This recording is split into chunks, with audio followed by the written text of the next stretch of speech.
없습니다. 다만 내용을 그렇게 하는 사람도 있다더라 하는 것만 알아두셨으면 좋겠습니다.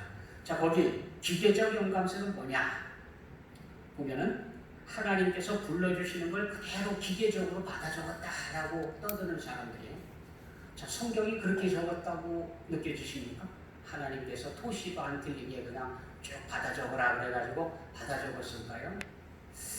글쎄요, 뭐 그런 부분들도 일부는 있어요. 일부는. 아주 없는 건 아니에요.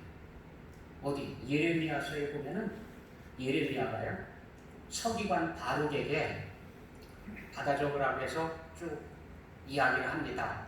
그러면 바룩이 받아 적습니다.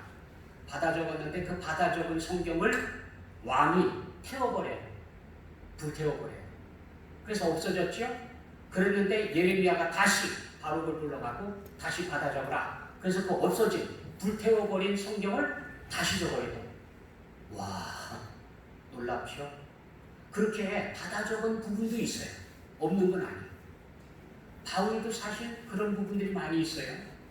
하지만 대부분 기계적으로 받아 적었다기보다는 하나님께서 우리를 감동시키시고 그 감동을 받은 사람들이 영감에 의해서 기록해 나갔다라고 보고 있습니다. 그래서 아무튼 기계적 영감설이라고 하는 건 그런 겁니다. 동력적인 영감설이라고 하는 것은 저자가 성령의 감동을 받았다고 하는 걸 인정을 해요. 그런데 성경의 구체적인 구절들이 성령의 영감으로 기록되어졌다고 하는 것은 부정하는 견해다. 성령의 감동을 받았는데 구체적인 내용들까지 주관하지는 않았다라고 하는 게 일반적인 영감설, 동력적인 연관설, 다이나믹하게 변화를 두고 여유를 두고 그렇게 했다라고 하는 뜻이고요. 유기적인 영감설이라고 하는 것은 하나님께서 저자를 기계적으로 사용하지는 않았지만 그래서 저자들의 성품, 기질, 은사, 재능, 교육, 교양, 용어, 어법, 문체 이 모든 것들을 다 그대로 사용하시면서도 하나님의 뜻에 어긋나지 않게 쓰셨다. 예를 들면 바울의 쓴 서신서는 바울의 독특한 언어들이 거기에 쓰여졌어요. 그것은 성령께서 이렇게 해라라고 강요한 건 아니지만 바울이 가지고 있는 학문과 바울이 묵상한 생각과 문화 이런 것들을 그대로 사용을 하시면서도 하나님의 뜻을 밝히셨다고 하는 겁니다. 성경의 많은 부분들은 기계적으로 받아지는 것보다는 이렇게 성령의 감동을 받은 사람들이 자기 고유한 환경과 또 자기의 생각들 그리고 어체 뭐 이런 것들을 사용하면서도 하나님의 통제 아래서 하나님의 뜻에 어긋나지 않게 그렇게 정확하게 기록해 놓았다라고 보는 겁니다. 그래서 성경을 보면서 우리는 결국은 누가 적었든 상관없이 성령께서 주도하고 계신다는 사실을 인정합니다. 성령의 감동으로 되어졌기 때문에 성령의 역사에 의해서 하나님의 말씀을 또 이해하려고 해야 됩니다. 그래야만 하나님의 뜻을 받아들일 수가 있거든요. 두 번째, 성경이 하나님의 말씀인 이유는 예언의 성취에 있다고 그랬는데 모든 예언들, 예수님의 탄생, 생애, 순환, 부활, 승천, 재림 이 모든 것들에 대한 성경 예언들의 성취 이것이야말로 하나님의 말씀이 정확하게 하나님의 말씀이다라고 이야기를 할 수가 있습니다.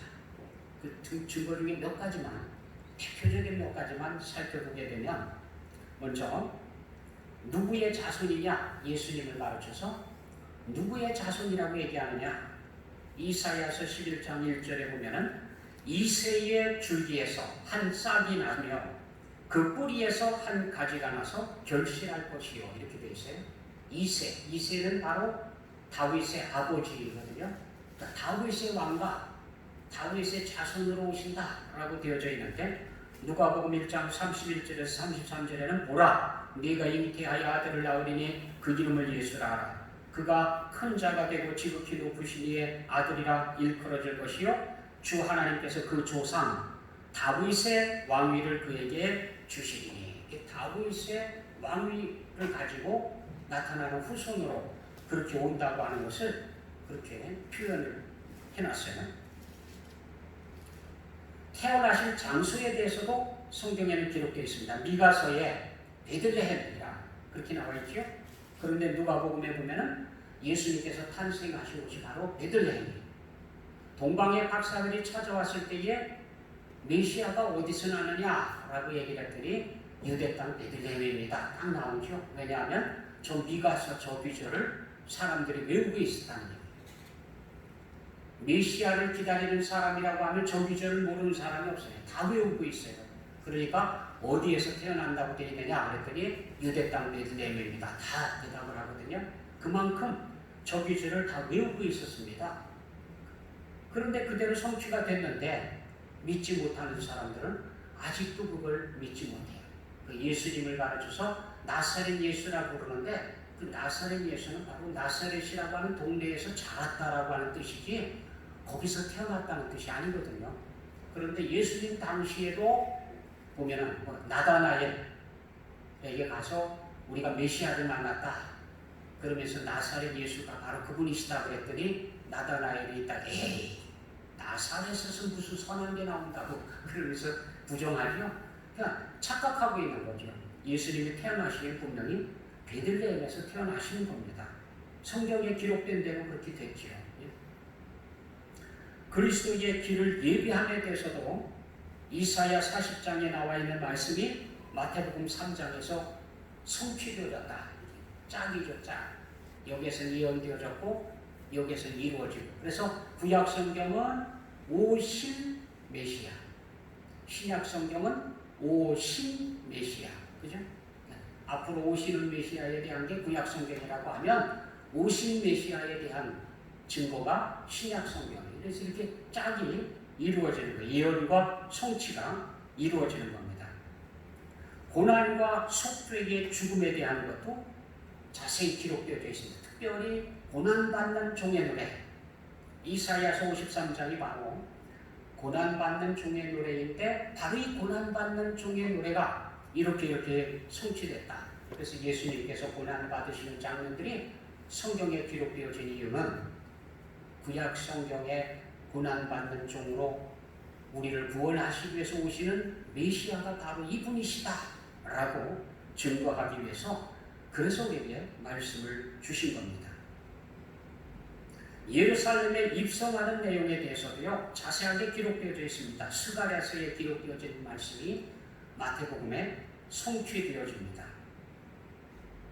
십자가상에서 무엇을 먹고 마시게 될 것 그것까지도 다 기록되어져 있어요. 시편 69편 말씀드렸죠. 구약 성경에 특별히 시편에 보면은 소산님, 수산에둣 뭐 이런 복조 이름이 나와요. 수산이나 소산은 같은 단어들인데 단수이냐 복수이냐 차이예요. 근데 소산과 수산 이런 단어들이 나오면 이거 백합이라고 하는 뜻이고요. 이 백합이라고 하는 단어가 들어가게 되면 그건 바로 예수님의 이야기예요. 메시아의 이야기입니다. 그래서 우리 찬송가에도 나와 있죠. 주는 저 산 밑에 백합. 백합이 바로 예수님을 이야기하거든요. 그 중에서 69편은 겟세마네 동산의 예수님이시고 45편은 왕궁에 계시는 예수님의 이야기입니다. 수산에둣, 소산님 이게 바로 백합이라고 하는 뜻이다. 69편에 보면은 겟세마네에서 이루었던 일들이 거기 나오는데 예수님에 관한 이야기, 특별히 십자가상에서 일어날 일에 대해서 거기 기록되어져 있습니다. 그것이 마태복음 보면은 그대로 이루어지고 있고 예수님께서도 구약 성경에 기록되어진 말씀으로 응하게 하시려고 이렇게 하고 계신다라고 말씀하고 계세요. 그러니까 주님께서도 지금 구약 성경을 말씀으로 쭉 묵상하고 있다가 말씀하신다고 하는 그런 것들이 거기 나와 있습니다. 예수님의 뼈를 어떻게 하느냐? 십자가에 죽은 사람들은 다 뼈를 꺾도록 되어 있거든요. 다리를 분질러 가지고 뼈를 꺾어서 묻도록 되어 있는데 그 많은 사람들 중에서 예수님만큼은 꺾질 않았어요. 그것조차도 그 뼈를 꺾지 않는다는 내용도 구약성경에 이미 기록되어져 있고 수천 명이 십자가에서 죽었는데 다 뼈를 꺾었는데 예수님만 안 꺾었어요. 참 신기하죠? 사람들이요 강제로 꺾고 싶어도요 하나님께서 예언해 주신 것은 그대로 이루어지는 겁니다. 주님께 이게 반드시 이루어져 있다라고 하는 걸 우리가 성경을 통해서 읽게 됩니다. 예수님의 옷을 제비 뽑는 이야기도 이미 시편에 기록되어져 있고요. 시편 22편은 십자가의 시편입니다. 십자가상의 모든 내용들이 22편에 아주 적나라하게 기록되어져 있고요. 특별히 예수님께서 어찌하여 나를 버리셨나이까 하는 말씀이 거기에 기록되어져 있어요. 22편의 1절이 엘리 엘리 라마 사박다니, 예수님께서 십자가상에서 네 번째 외치셨던 말씀이 시편 22편 1절이에요. 그대로 주님께서 외치셨어요. 이게 다 성취되어져요. 구약의 예언이 신약에 와서 그대로 이루어지는 사건들 속에 그게 들어있습니다. 시편 16편에 그의 육체가 썩지 않고 영원히 무덤에 머물지 않을 것에 대해서 이야기하고 있는데 신약 성경에 보면 바로 그 성취들이 쭉 기록되어져 있습니다. 이렇게 적어도 1600년에 걸쳐서 각 시대, 각 문화가 다른 사람들이 적어놓은 글들이 누군가 여기서 통제받듯이 정확하게 이루어지고 짝이 있고 그리고 통제에서 벗어나지 않는 그대로 이루어지는 모습들을 다 볼 수가 있어요. 이 모든 것들이 우리가 성경은 바로 하나님의 작품이다, 성령의 작품이다 라고 하는 이유다 이거죠. 제3문은 성경에 가르치는 것이 뭐냐 하는 겁니다. 바른 교훈, 요한 2서 1장 9절에 보면은 지나쳐 그리스도의 교훈 안에 거하지 아니하는 자는 다 하나님을 모시지 못하되 교훈 안에 거하는 그 사람은 아버지와 아들을 모시느니라. 하나님의 말씀을 받더라도 바른 교훈 안에 있어야 해요. 바른 교훈. 이단들이 왜 생겨납니까? 하나님의 말씀을 제멋대로 해석하면서 자기들 뜻대로 마음대로 고쳐 쓰는 거죠. 그래서 이단들은 아주 공식을 만들어 가지고요, 이렇게 외우고 이렇게 외운 다음에 여기쯤 간 다음에는 사진 하나 보여주면 이분이 바로 메시아다 이렇게 믿도록 만들어놔요. 세뇌를 시켜놔요. 그리고는 여기까지는 안 보여줘요, 사진을. 그러다가 여기 요 단계 거쳐서 여기까지 외운 다음에 그 다음에 요 자리에서 사진 한 장 딱 보여주면 자기들 교주가 바로 메시아라고 그렇게 고백을 해요. 근데 거기에 보여주는 사진이 전부 백마 탄 사진. 백마. 제주도에 와서도 많이 찍고 간 것 같더라고요. 백마를 타고서 다 잡고 찍고 나서는 그 사진 여기쯤에서 딱 보여주면 메시아이시다 이렇게 믿게끔 만들어요. 얼마나 웃깁니까? 그건 자기 방식대로 만들려고 세뇌시키는 거고요. 하나님의 말씀은 하나님께서 우리에게 말씀하시도록 해야 됩니다. 그래야 우리가 바르게 서 있지, 내가 내 뜻대로 이끌어가려고 막 꾸며대면 그러면 이단이 되는 거예요. 이단. 얼마나 많은 이단들이 그렇게 속아가고 있는지 몰라요. 근데 저는 이해를 못하겠습니다. 대학생들이, 최고의 엘리트들이 이단들에는 더 잘 빠져요. 참 신기하지요? 어떻게 그렇게 엘리트들을 잘 속여서 데리고 가는지 신기해요. 아무튼 잘 빠져요. 뭔가 좀 미끼가 있는 것 같아요. 바른 지식, 요한복음 4장 22절에 너희는 알지 못하는 것을 예배하고 우리는 아는 것을 예배하니, 자, 알지 못하는 걸 예배하는 건 잘못된 거죠. 더군다나 여긴 지금 뭐 사마리아 여인하고 대화하는 얘기입니다만, 바울이 전도하러 다닐 때 아테네라고 하는 철학 도시가 있었어요. 그 도시에서는 알지 못하는 신에게라고 하는 신전에 새겨진 글귀까지 있었습니다. 신에게 바치는 제단이 하나 있는데 그 제단에 글귀가 새겨져 있었어요. 그 글귀가 알지 못하는 신에게, 어떤 신인지는 모르지만 신에게 제사 지내는 곳, 제단이에요. 제단. 알지 못하는 신에게. 그래서 바울이 있다가 참 딱하다. 아니 그래, 알지 못하는 신에게 제사를 한다는 게 말이 되느냐. 그래서 내가 너희에게 알지 못하는 신이 누군지 정확하게 알게 해주겠다. 그랬더니 사람들이 막 몰려왔어요. 그래서 이제 창조주 하나님에 대한 이야기를 쭉 들려줬더니 내일도 얘기해 주십시오. 모레도 얘기해 주십시오. 그러면서 내일 모였어요. 그래서 성공했는 줄 알았습니다. 그랬더니 나중에 알고 봤더니 새로운 이야기이기 때문에 듣는다. 이제까지 들었던 얘기가 아니고 새로운 얘기를 한다. 그래서 호기심에 모여가지고 계속 새로운 얘기 또 들려달라 그러고만 있지, 하나님을 믿을 생각도 없고 받아들일 생각도 없고 그 말씀이 옳다고 느끼지도 않고 그래요. 그래서 바울이 두 손 들고 물어요. 아이고, 내가 잘못하고 있다. 헛수고를 하고 있다.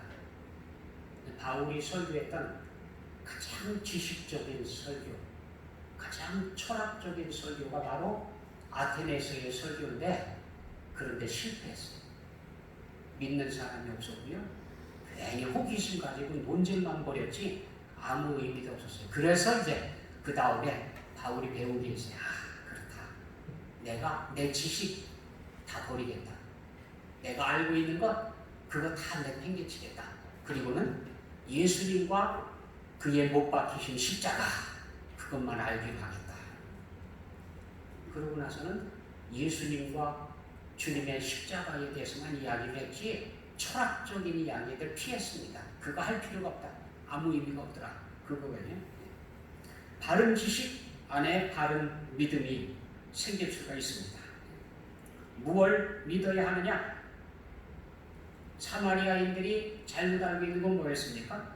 모세 오경만 성경으로 알고 있어요. 지금도 이스라엘 백성들은 구약 성경만 성경인 줄 알고 있어요. 유대인들은요.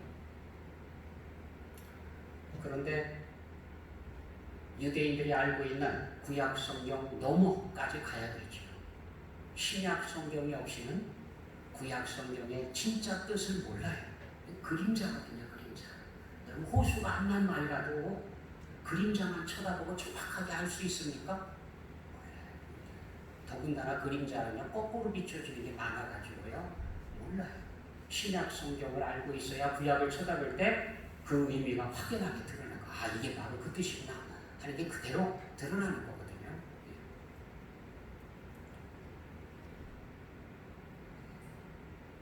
우리가 살아가는 삶 결국은 하나님의 말씀으로부터 오는데, 하나님의 말씀에 바른 믿음, 바른 자각, 이것이 있으면 그대로 살아야 돼요. 바른 행함으로 살아야 됩니다. 그래서 주님께서 산상수훈을 말씀하시면서 결론이 그거예요. 하나님의 이 말씀을 듣고 행하는 자는, 그리고 또 한쪽의 사람은 말씀을 듣고 행하지 않는 사람은, 말씀을 들었는데 바로 뒤돌아서서 잊어버리는 거예요. 행하지 않는 사람은 금방 잊어버리고 사는 사람이에요. 이 사람은 어리석은 사람이다. 건축을 해도 믿음의 건축을 단단한 기초 위에 세우지 못한 사람, 모래 위에 세운 사람입니다. 그 집이 무너지는 사람입니다. 또 한쪽에 지혜로운 사람은 하나님의 말씀을 듣고 행하는 사람이다. 하나님의 말씀은 듣고 돌아서서 잊어버리는 말씀이 아니라, 하나님의 말씀을 들었으면 이 말씀이야말로 행하는 데서 능력이 있는 거고, 행하는 데서 하나님의 역사가 있는 거거든요. 그래서 하나님의 말씀은 듣고 행하는 거다. 오늘 우리에게 주어지는 모든 말씀들도 마찬가지. 하나님의 말씀은 여러 가지 증거에 의해서 하나님께서 우리에게 주신 말씀이다. 그러면 이 말씀은 듣고 행하는 데 있다. 주님 다시 오시는 그날까? 우리 주님 다시 오시는 걸 기다리고 있죠?